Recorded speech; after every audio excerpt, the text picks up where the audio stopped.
computer and then live on YouTube. We're good? Almost. I gotta live stream it. This one? Wow. Any more questions from here? Yes. Very good. Yes, is it? Scroll down. Oh, wow. How many times I gotta allow? Are we done? Well, people get on it too anyway, so, okay. Okay, so we're recording. All right, great. Good morning, everybody. It's March 26, 2021. And this morning, we're going to start off with a combined audit and finance committee meeting with the IDA and the CRC. First, we'll look into approving the minutes from the February 19th, 2021 meeting. Do we have a motion to approve those minutes?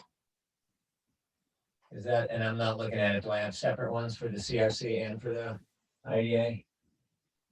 Well, I think they were both done the same day. yeah.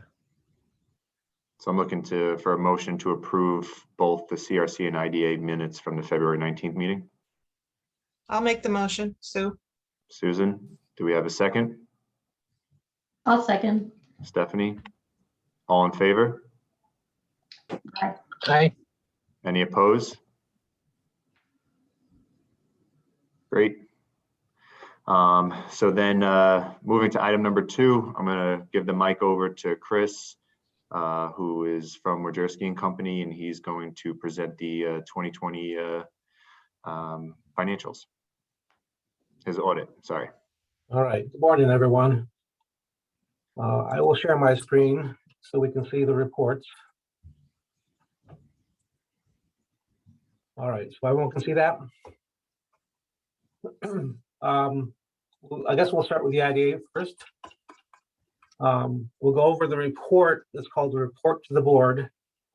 This is a required communication to those charged with governance under professional standards. And it just kind of goes over the main audit findings during the year under audit. We'll start with the qualitative aspects of accounting practices. Management is responsible for the financial statements themselves, for the use and selection of appropriate accounting policies. Those policies are described in Note A to the financial statements. There were no new accounting policies adopted in the current calendar year, and the application of existing policies was not changed. There were no transactions we noted that the IDA entered into that lacked authoritative guidance or consensus, and all significant transactions were recorded in the proper accounting period.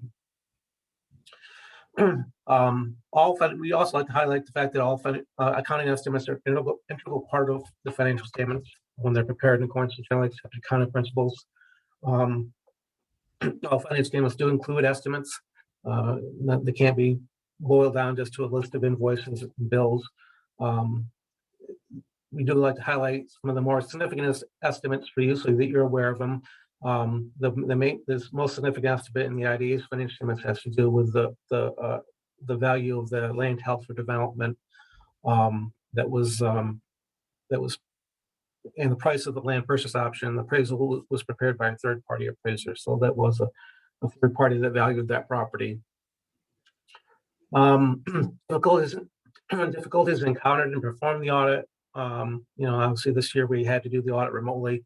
That does create its own challenges. It's not the most efficient way to perform an audit, but we're happy to report that overall the experience was relatively smoothly, and we didn't have any significant difficulties in performing our audit.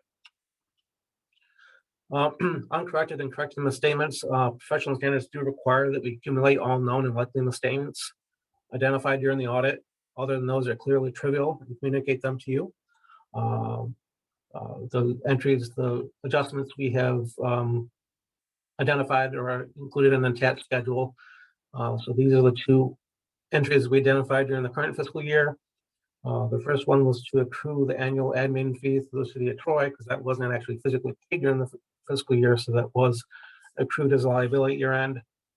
And there was another adjustment related to an invoice for the LiDAR mapping at the King's Jewel site, which happened at the end of the year.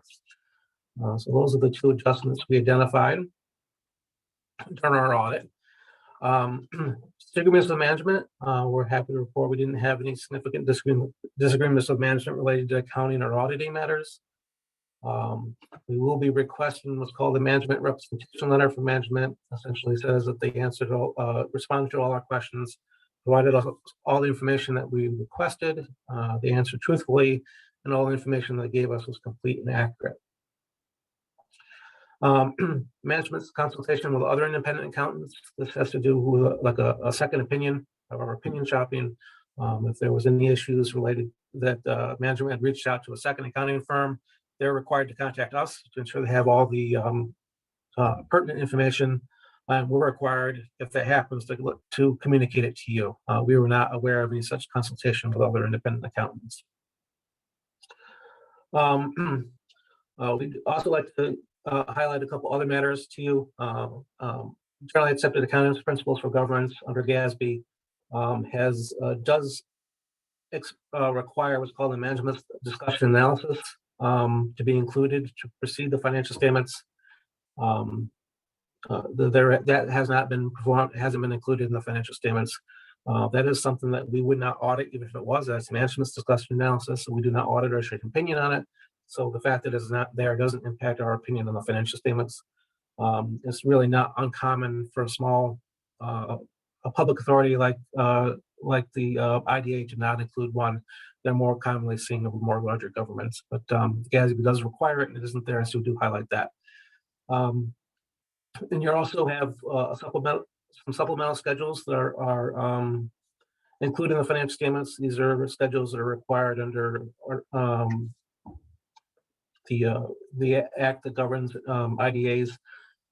That just highlights the information that is actually included on your Paris report, as well as such information as your tax, the bonds outstanding that are issued through the IDA, all your tax exemptions and pilot payments that through your IDA projects are all included on that schedule. We did audit that schedule, and we will issue an opinion on that as well. So that is the report to the board. Are there any questions on that?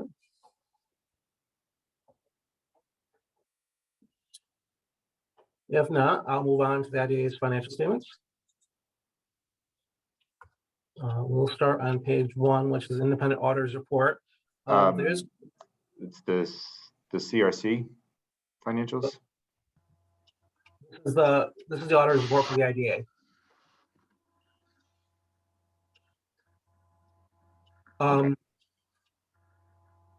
Starting on page 1, as I said, this is the independent auditor's report. This has quite a bit of information. It starts by highlighting the responsibilities of management and our responsibilities as auditors. Management is responsible for preparation and fair presentation of the financial statements according to generally accepted accounting principles. We do assist in the preparation of the financial statements. That's not uncommon. However, management is responsible for reviewing and overseeing those services. Our responsibility as auditors is to plan or perform our audit in accordance with professional standards that allows us to express an opinion on those financial statements.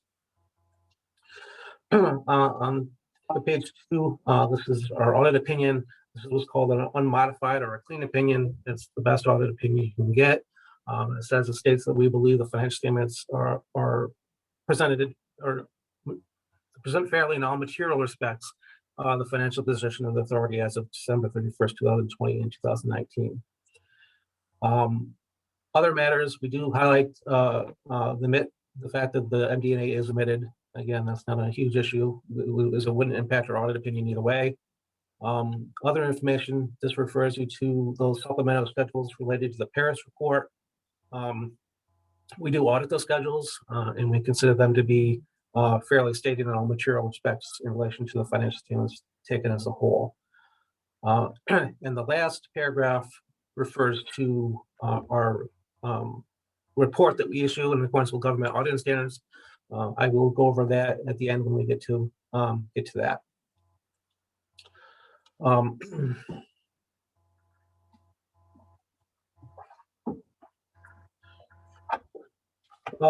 So this This page is a statement of net position. So this shows all your assets of the IDA, the liabilities, takes away liabilities and brings you your net amount at the bottom, which is your net position at year end.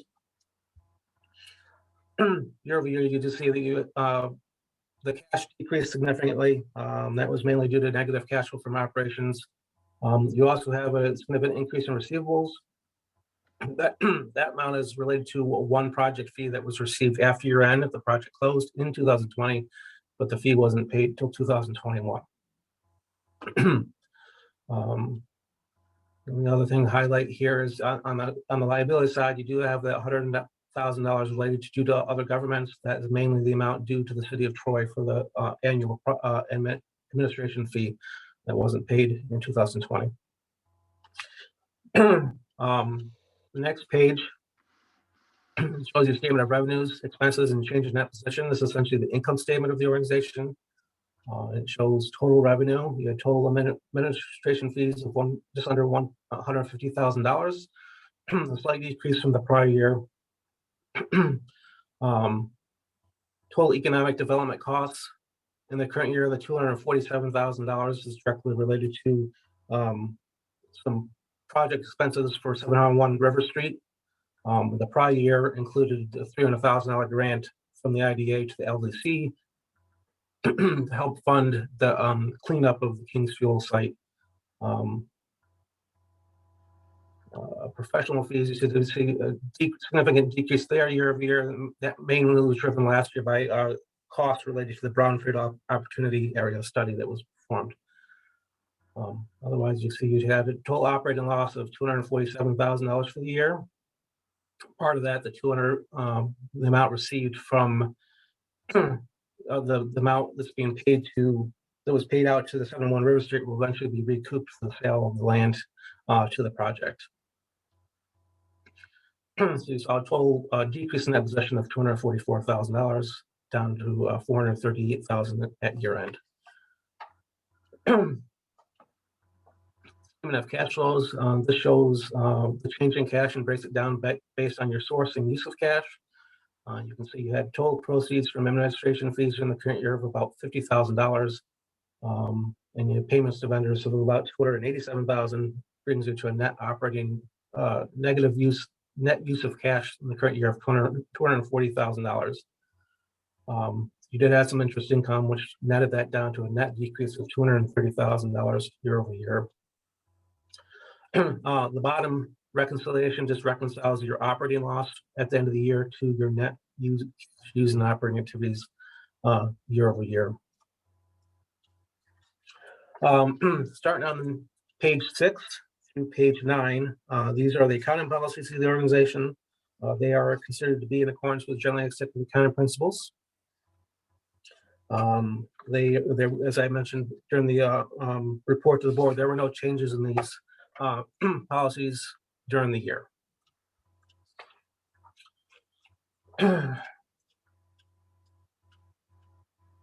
Note B's general disclosure of the cash as well as the amount that is collateralized at year end. Those are required disclosures for public authority. Note C provides the information related to your land held for development. That's the property behind 701 River Street that eventually will be sold to that project. Note D, this is a note that was amended in the current year due to a new agreement with 701 River Street. Under the amended agreement, you agreed to provide up to $250,000 in project expenditures to them. In exchange for that, they agreed to increase the price of land to $450,000.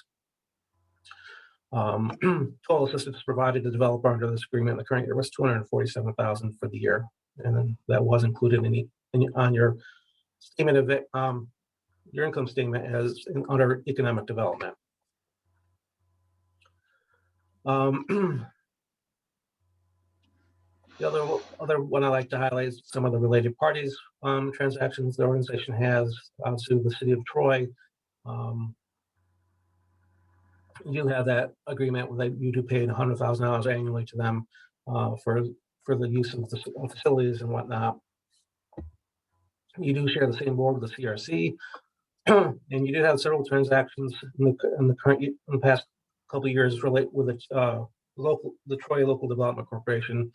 Do have an agreement to share project fees for shared projects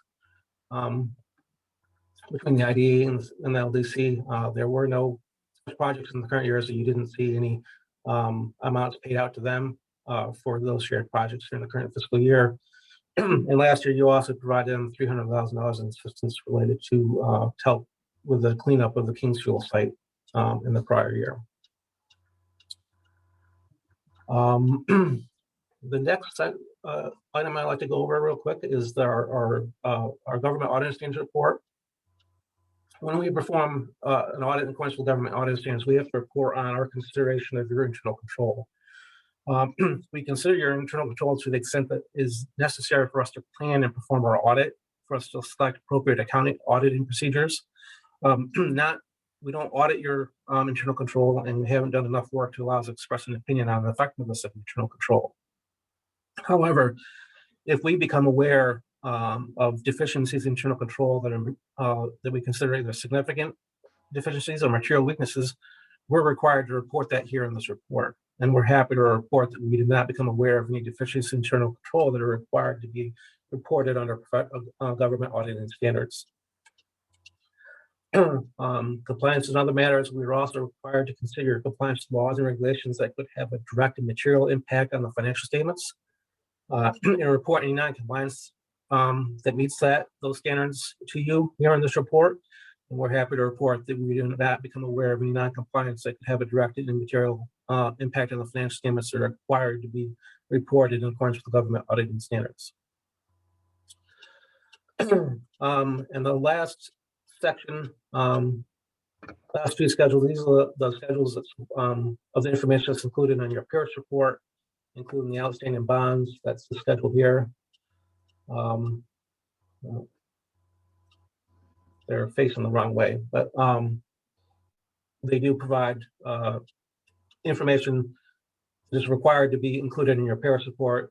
Your total tax exemptions, total project amount, the amount that they're actually paying in pilot payments, as well as their job, the FTE information as well is included in those schedules. And as I said, we do audit those, we do test those as well, and we consider them fairly stated in relation to the financial statements themselves. So that's the IDA financial statements. Does anyone have any questions?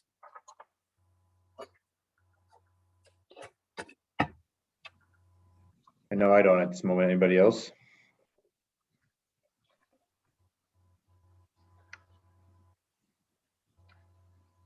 Steve, Can you just do we want to explain? Yeah, I got just one question. Can you just explain what the management discussion and analysis report is?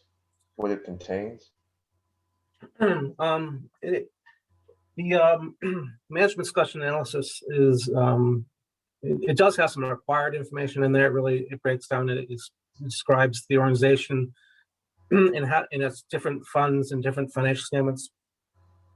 But it also gives management an opportunity to give their opinion or their views on what happened in the organization and where it's going forward. Most of the required information is stuff that's applicable to much larger governments that have multiple funds and present financial statements based on different bases of accounting, which you do not do. But it is generally required under GASB. It's just, we do have several local authorities and none of them I think only one of them actually included management discussion analysis. It's management's decision to include or not to include. It doesn't impact our financial statement opinion. Okay, all right. Great. Does anyone else have any questions for Chris right now? All right. Before we move on to other financials, do we have a motion to approve the IDA audit and associated documents presented by Chris and Wojcicki? I'll make the motion. Stephanie, do we have a second? I'll second. Albert. Albert, all in favor? Aye. Aye. Any opposed? Great. IDA audit financials for 2020 are approved. Thanks, Chris. All right. All right, we have to go through this one more time. I'll try to go through this pretty quickly. There's not as much activity in the CRC. You'll be hearing much of the same information you just heard. So we'll start with the report to the board. As I mentioned before, management is responsible for the selection and use of reporting and accounting policies. The CRC's accounting policies are described in Note A of the financial statements. No new policies were adopted, and the application of existing policies did not change during the 2020 fiscal year. We noted no transactions entered into by the CRC that lacked authoritative guidance or consensus, and all significant transactions have been recorded in the proper accounting period. The accounting estimates are in compliance with financial statements. As we said, there's not really any significant estimates in the CRC's financial statements, as they are relatively, it's a relatively small organization with pretty much just cash at the end of the year. Difficulties in performing the audit. We encountered no significant difficulties in performing the audit with the CRC. As I mentioned before, it was done remotely, which did create some challenges, but wasn't that wasn't unexpected given the circumstances. The corrected and uncorrected misstatements, we are required to accumulate, and let you know of all known and likely misstatements identified during the audit, unless they're clearly trivial, and communicate them to you. And there were no such misstatements for the CRC during the fiscal year. Disagreements with management. Happy to report we did not have any disagreements with management related to accounting or auditing matters. We will be requesting the management sign a management representation letter. As I said before, that just essentially says that they respond truthfully to all our inquiries. All the information they provided us was complete and accurate. Management's consultation with other independent accountants. We're not aware of any consultation with other accountants, and no accountants have communicated us related to such consultation. Other matters, again, similar with the IDA, there is not a management discussion analysis included on the financial statements for the CRC. And like the IDA, you do have a supplementary schedule related to information that's included in the Paris report related to bonds that are issued through the organization. And we did audit that schedule as well. Are there any questions on the report to the board for the CRC?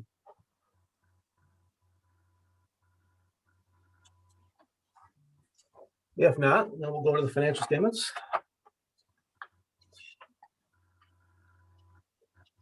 All right, let's start on page 1. This is the independent auditor's report. As I mentioned before, management is responsible for the financial statements. We do assist in the preparation of the financial statements, but management is ultimately responsible for reviewing those financial statements and taking responsibility for them. Our responsibility as auditors is to plan and perform our audit in accordance with professional standards that allows us to express an opinion on your financial statements. On the top of page 2 is our opinion. This is an unmodified and clean opinion. Essentially says that the financial statements are presented fairly in all material aspects in accordance with generally accepted accounting principles. Other information, we do highlight other matters. The missing the fact that there's no management discussion analysis attached. Other information, we did audit the supplemental schedules included on this report, and we do consider them to be fairly stated in accordance with in relation to the basic financial statements as a whole. And we will address the yellow book audit when we get to it at the end of the financial statements. The next page is the statement of net position of the CRC. As you can see, it's a relatively simple organization. You had about $500,000, almost $600,000 in cash at the end of the year. You did have some accounts payable for one bill with the city of Troy that was outstanding at year end that was paid shortly thereafter. That brings your the net position of the organization down to about $570,000 at the end of the year.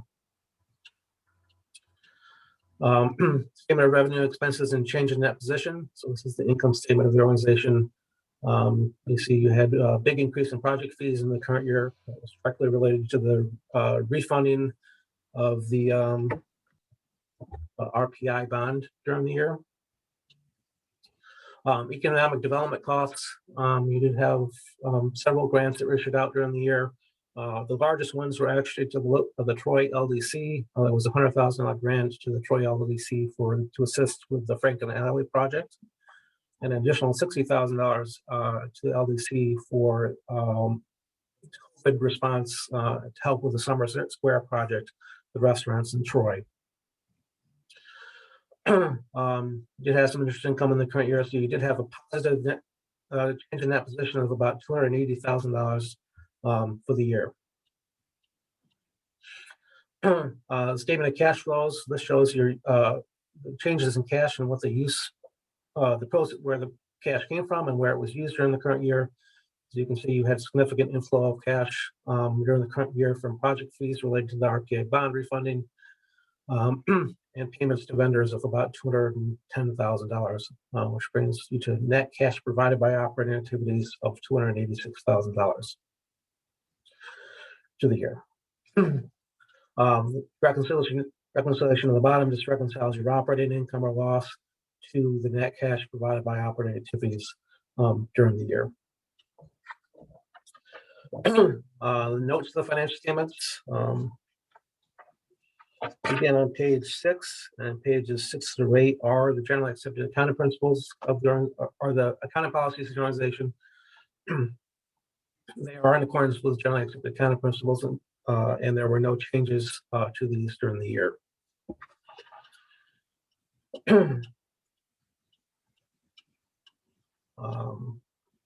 No B, just providing the general cash and cash equivalent, as well as indicating how much cash you had that was collateralized year-end as a required disclosure. And probably the more significant note to the CRC is the related party transactions. Highlights that you do receive services from the city of Troy without charge. The board is the same as the board of the IDA, which makes it a related party. And more significantly, just shows you the activity with the Troy LDC during the current year. As I said, you had a $100,000 grant for the Franklin Alley project and $60,000 for the COVID response. So total amounts assistance provided to the LDC in the current year of $160,000. The $100,000 last year was related to the King's Fuel site remediation effort during the prior year. And this is the government audit standards report. As I mentioned before with the IDA, we do consider your internal control that allows us to plan our audit. We do not perform enough work on your internal control that allows us to express an opinion on the effectiveness of the internal control. However, if we become aware of any deficiencies in internal control, we're required to report them here. And we're happy to report that we did not become aware of any deficiencies in internal control that are required to be communicated in accordance with government auditing standards. And we're also required to consider your compliance with laws and regulations that have a direct and material impact on the financial statements and communicate any non-compliance to you. We're happy to report that we're not aware of any non-compliance that's material with financial statements and required to be disclosed in accordance with government auditing standards. And lastly, you have the supplemental schedule of indebtedness. This shows the conduit bonds that have been issued by the CRC. These do not represent debt of the CRC. They're actually debt of the bondholders. But you can see the amounts that have been issued that are tax-exempt bonds that have been issued through the CRC over the years. The 2010 The April 2010 RPI bond of $311 million was refunded in the current year with a new bond for $261 million of the year. So the total outstanding debt that's been issued by the CRC is about $328 million at the end of the year. Are there any questions on the CRC's financial statements?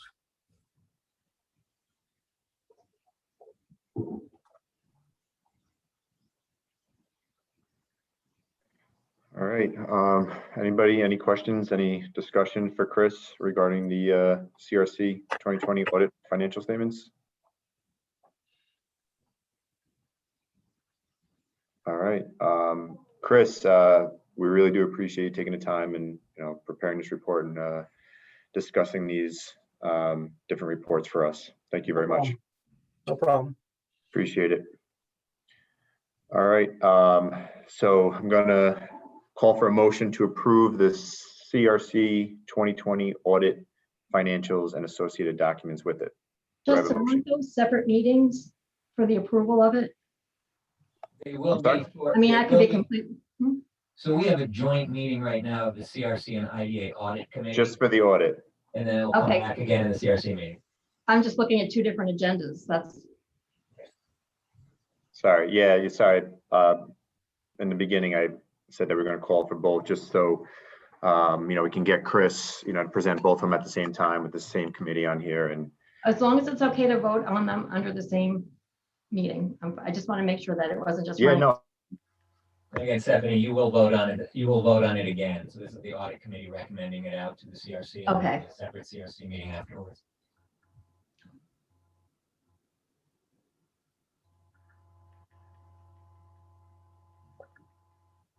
So I need a motion to approve. I'll make the motion. Albert. I'll second, Sue. computer froze. Can you guys hear me? I don't know if my computer froze. You're good now. Go ahead. So Okay, sorry about that, everybody. Do we have a motion to approve the CRC? you have a motion from Albert and a second from Sue. So now it's just a vote. Okay, all in favor? Aye. Aye. Any opposed? Great. CRC 2020 audit financials and associated documents are approved. Again, thanks very much, Chris. We appreciate it. No problem. Everyone have a good weekend. Take care. Thank you. Sorry about that. I don't know what's going on with my computer. I'm in my office. I don't really know why the internet is bad, but everybody keeps freezing on me. So, all right. Well, so I'm gonna make a motion to adjourn both the combined audit and finance committee meeting for both the IDA and CRC. Do we have a motion to adjourn both of those meetings? I'll make the motion. Stephanie. Stephanie, do we have a second? Josh, second. All in favor? Aye. Aye. All right, that joint meeting is adjourned. So what we'll do next, we'll now call to open the IDA meeting. So first item on the agenda is to approve the minutes from the February 19th, 2021 meeting. Do we have a motion to approve those minutes? I'll make the motion. Stephanie, do we have a second? I'll second. I'll give it to Susan. Okay. Susan with a second. All in favor? Aye. Aye. Any opposed? Great. Steve, I'll pass it over to you for the executive director's report for the IDA. Okay, so I've got three things here. The first is the first thing is I have an interview with our potential 9th member of the board today, so hopefully we'll have that vacancy filled in time for the next meeting.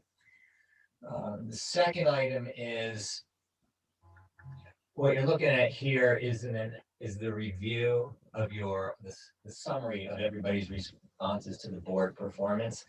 And as I look at this, we are trending into a position where I don't like it to see. Usually it's. Hang on one second. Maybe it's just a glitch in my computer. Can everyone see his screen? Yeah. Okay, sorry. Just carry on then. My screen. Okay. So we're trending in a direction I don't like, and I don't know if it's because we have a lot of new board members, but it's apparent that the board is not in 100% agreement anymore, that we have a shared understanding of our mission and our goals, and everything's clear and measurable. So it's still not miserable, but if you look at it through here, and it's pretty much mirrored with the CRC. So I'd like to start at least with the next meeting, bringing some of our policies in for review so we can kind of do some education and some updating of them. And on that note, okay. And also I know this is a tough meeting because you're getting all the audit information and you're getting all of that huge annual report from Paris report, especially, it's coming into you just before we have to adopt it. And I apologize in the email. What we're getting with this Paris report is you're getting all the information from the businesses at the last minute from the businesses. It's really hard to get it from them. Danae starts early in the year getting it, and we're still getting it in at the end in drips and, in drips of information. And then we have to approve it by March 31st. So what you're approving tonight in this annual report is you're approving what has been submitted to us. And now that we have it, I'd like to review it, not tonight, not today, but I'd like to set up a committee to review through that so we can make any recommendations to the board if businesses that have pilots haven't met their goals, and if the IDA needs to take any steps. So Albert and Stephanie have already agreed to serve on that committee. And anybody else who would like to do that, so we'll probably do it by Zoom still, at a time that's convenient to everybody. But anybody else who still wants to be on that, as long as they don't have more than 4, excluding me, I'd love to have you on the review committee. So if there's anybody else here who wants to get on, I at least have Stephanie and Albert and me doing the review, and then we'll report back to the board. If anybody else wants to, please let me know. I think it's important. We haven't really had to do a lot of review of these reports. In most cases, the businesses meet their goals, but I think we're trending away from that. So anyways. Steve, what's the time frame for that? I would be interested, but I'm going to be away for the first 2 weeks of April. Well, we could, if I want to do in April, I'm probably going to want to start it right away in April, because if there's anything you Yeah, need to that's what I recommend, I'd figured. like to take action in May at the April board meeting. Justin Miller, if you're there, we have to take any actions? Is it by the May meeting or by the April meeting? Yeah, I'm here. I'm sorry. What was the clarification? I'm sorry. If we have to make, so Susan wanted to be on the committee, but she's going to be gone the first 2 weeks of April, and I was hoping to bring recommendations back to the board in April. If we bring recommendations back to the board in May, is that too late to take any actions if they're needed this year? Actions on what? I'm sorry. On pilots, after reviewing the annual reports for Paris. Oh, we do have one notice that we need. There's a couple of contracts and agreements that involve a May 1 issuance of a notification. These meetings can all be done remotely if there's a possibility of scheduling something where she could jump on a call or look at some of the project data. If there's a desire to move forward with any review of project data, which can be done in a friendly way by the IDA with any of its constituent companies. To the extent that any formal action is desired, I think we do have a May 1 deadline in a couple instances to put out there. So if we can facilitate a call or a discussion before then with her, if she's not in town, that would be great. If not, the committee can meet, and as long as they have a majority of the folks of the committee, they could process any recommendations. So, the committee's going to make a recommendation to the board for the next meeting. So Okay. I will reach out to you as we do it to see, if I can set something up as early as next week. Maybe that's possible. We can get you in for that. Okay. Okay. And I'll look at that. Mhm. I'll email the 3 of you later today. Okay. Let's see. So as far as the executive director's report, that's all. Everything else I have, I'll cover in old business.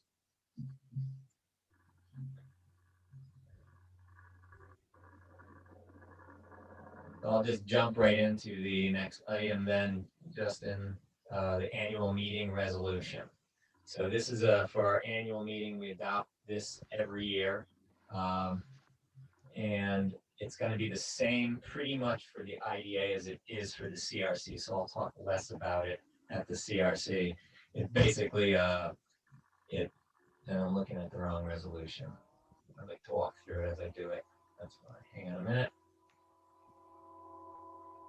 Okay, so basically It basically states that, you know, we've done everything we're supposed to do with the public authorities law. We've reviewed our bylaws, and these have been done mostly in-house. And that's what I want to spend some time working on next year at each of the meetings, reviewing the bylaws more in detail, and reviewing and creating more concise performance and measurement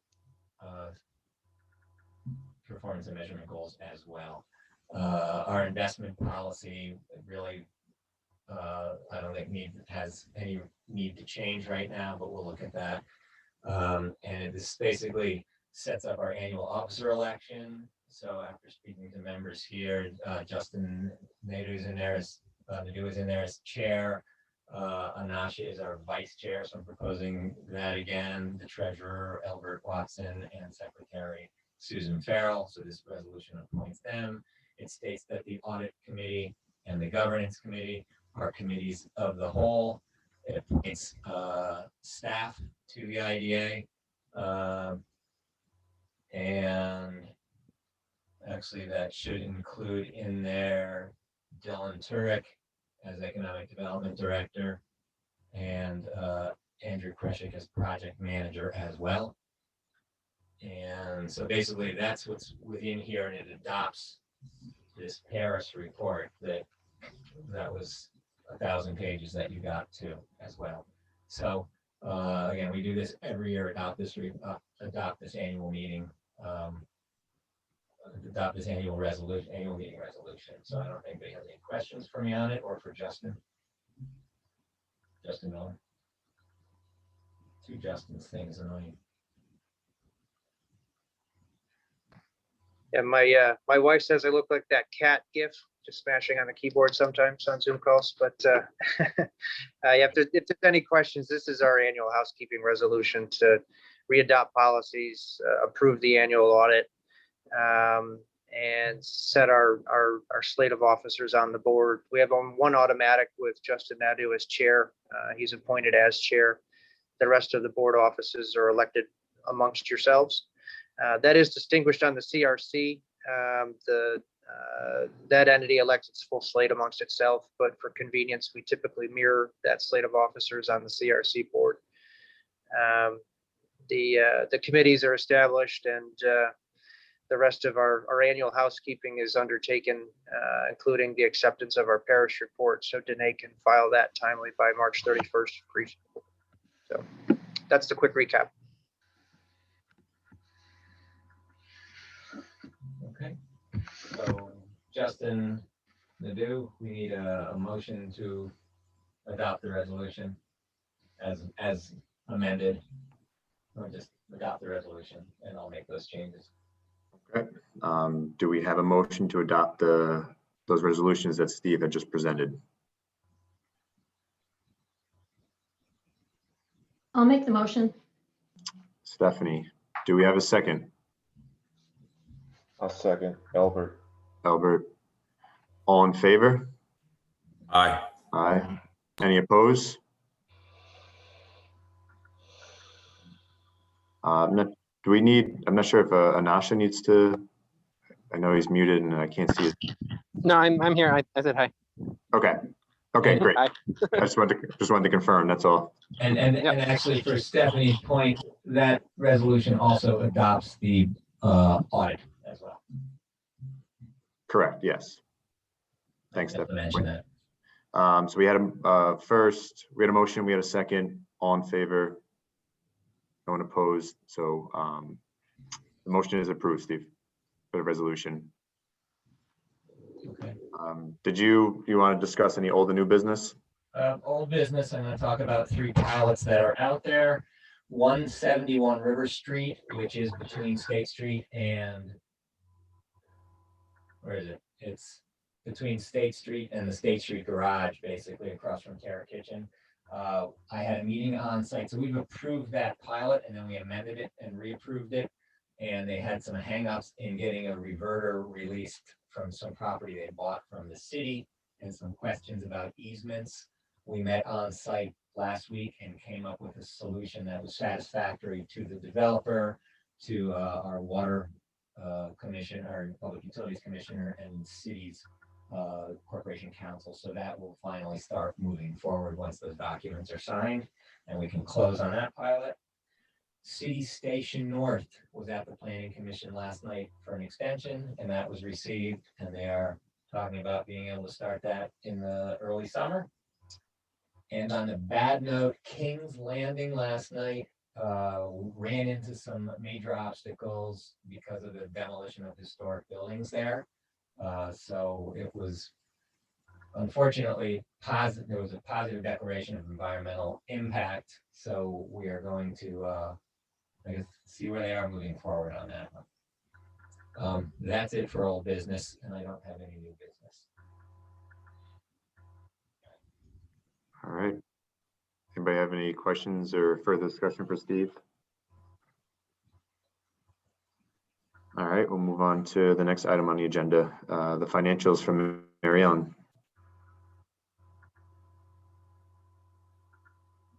Can you see that? Yep. Yep. Don't ask me because I don't know what's going on. The first report is a statement of financial position. As of 2/28, total assets are $1,214,816 with $654,518 of those assets in cash. Our liabilities are at $772,978, leaving us with a fund balance of $441,838. There's no real changes to this report. The next report is a statement of activity for the month of February. And for the month, we have 5,330 surplus. We had an application fee of $2,500 and 7,000 in administrative fees, no out of the ordinary expenses.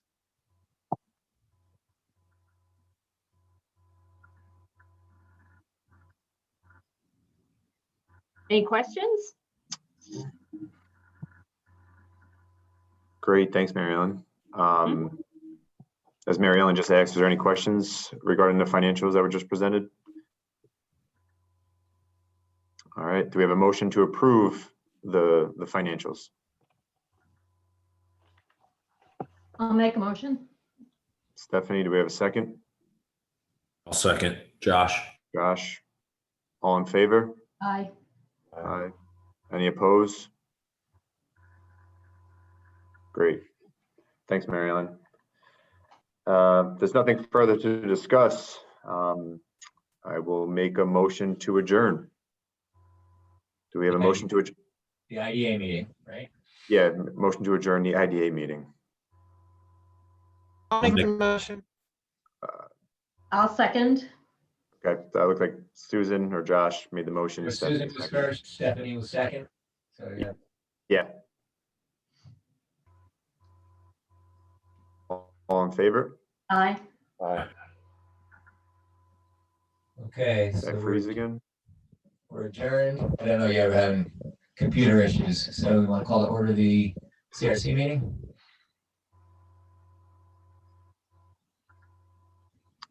Yes, hopefully I'm not frozen right now. I'd like to call the CRC meeting now.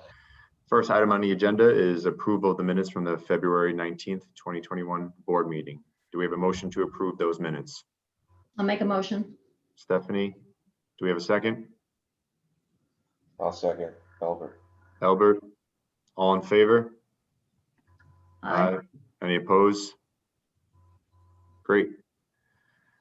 Steve, I know you've explained it in the IDA meeting. Do you want to quickly summarize anything regarding the? This is our annual attestation to reviewing our policies, which were done in-house, our election of officers, the same slate as for the IDA with Justin Nadeau as chair, Anasha Cummings as vice chair, Albert Watson as treasurer, and Susan Farrell as secretary. The Audit and Finance Committee and the Governance Committee are both committees of the whole. appointment of staff, which would be me, Danae, changed my name, so it's a V, not a PH. Danae Ziegler, Dylan Turek, and Andrew as Economic Development Director, and Andrew Kreshik as Project Manager, and adopting the audit and claiming our fiscal year, etc. So that's what's in that. Great. Does anyone have any questions for Steve regarding the resolution? All right. Do we have a motion to approve that resolution? I'll make the motion. Stephanie, do we have a second? I'll second. So Susan? All in favor? Aye. Aye. Aye. Any opposed? Great. Resolution is approved. Steve, you want to discuss the executive director's report? The grants, I think, we're on, or is it executive director's report? I'm sorry, I lost my place. I think I'll cover my executive director's report under new business. Okay. All right, so we'll jump down to Mary Ellen to financials. Okay, so the first report is our statement of financial position. Wait a minute, I'm Easy. getting there. This is the one. This is the one that we got. Okay, share screen. There we are. There it is. Total assets are 570,000, and the total equity fund is $570,063.40.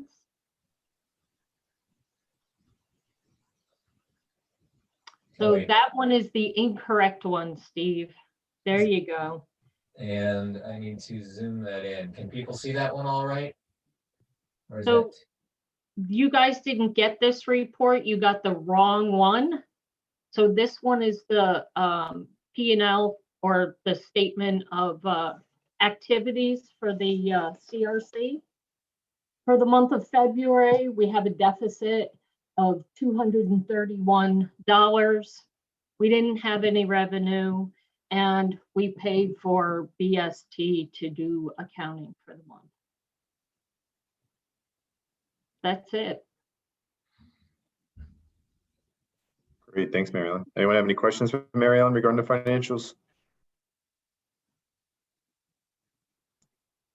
All right.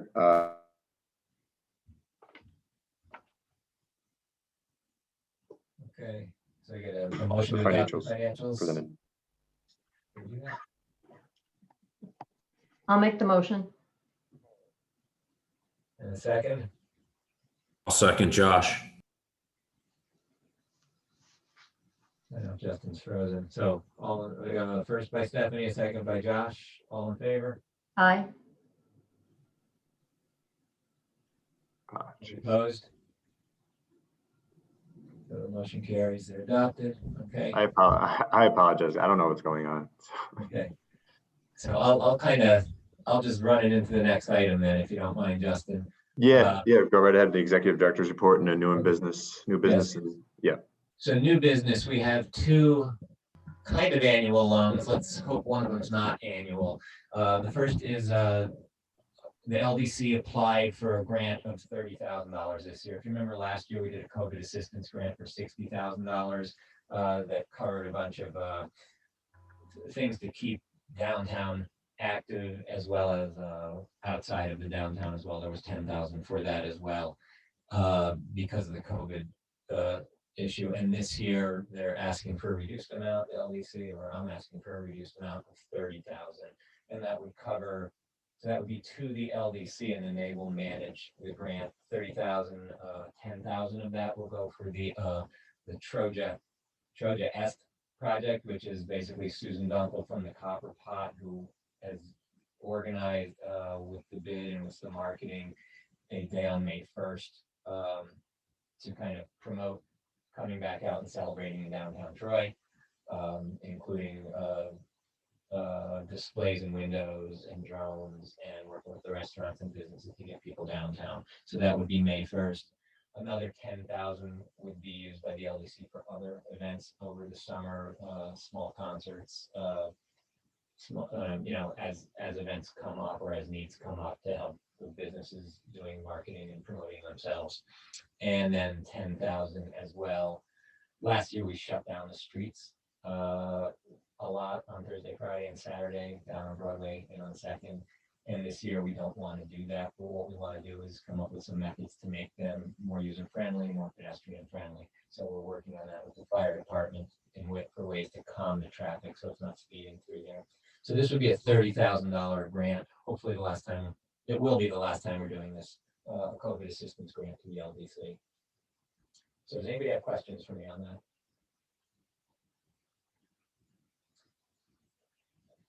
Then I guess hearing none, Justin's asking for a motion to approve the grant to the LDC. Is there a motion? I'll make the motion. Albert. A motion by Albert, second. A second, Sue. Second by Susan. Are you all right, Justin? Are you back on?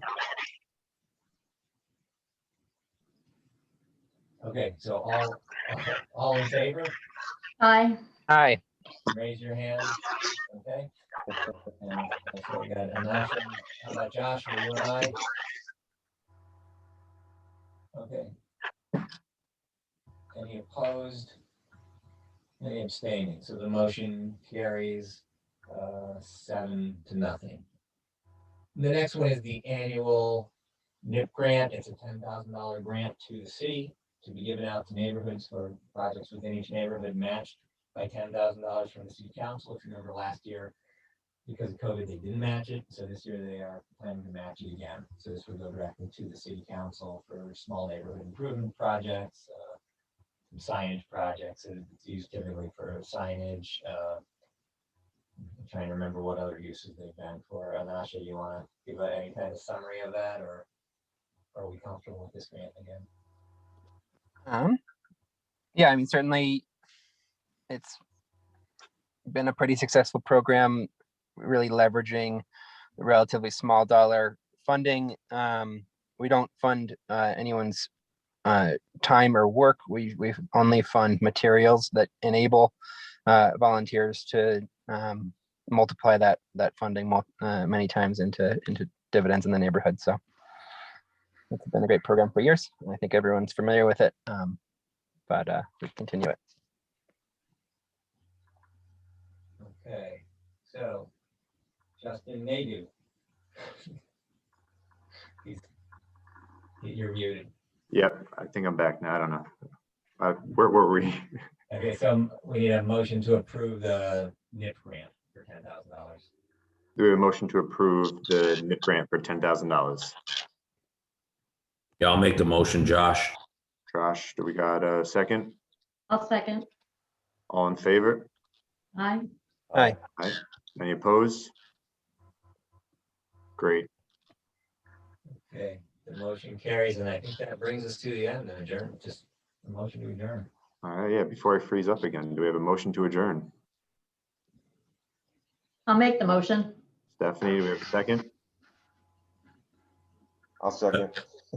Albert, Okay, all in favor? Great. I apologize again. I don't know what's going on, but hopefully next time it doesn't happen. all right. Thanks, everybody. Have a good weekend. All right, take care, everybody. Thanks, everybody. See ya. Bye.